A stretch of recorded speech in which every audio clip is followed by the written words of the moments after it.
ఇంకా వింటున్నావురా బాలు? ఎప్పుడు పోతావు రా ఊళ్ళో కొన్ని అక్క? ఇక పొద్దు పొద్దునే మొదలు పెట్టినావా నీ బాసుగాల?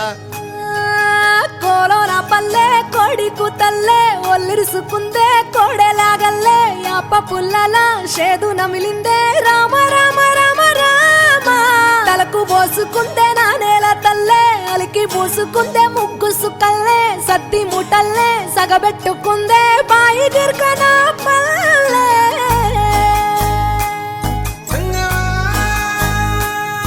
ఏ తెల్ల తెల్లని పాలధారలల్ల పల్లె తెల్లారుతుంటదిరా గుళ్ళోని గంటలు కాడెట్ల మెడలోన జంటగా మోగుతూ ఉంటాయిరా నాగలి భుజాన పెట్టుకుంటే దోస్తులు చెయ్యేసినట్టేరా కొట్టు గోదా పక్కన ఉంటే కొండంత బలగం ఉన్నట్టురా చల్లగాలి మోసుకొచ్చెరా సేను శిలకల ముచ్చట్లు దారి పొడుగు సెట్ల కొమ్మలా రాలుతున్న పూల సప్పట్లు గట్టి మోపులు కాల్వ గట్టులు చెమట సుక్కల్లో తడిసిన ఈ మట్టి గంధాల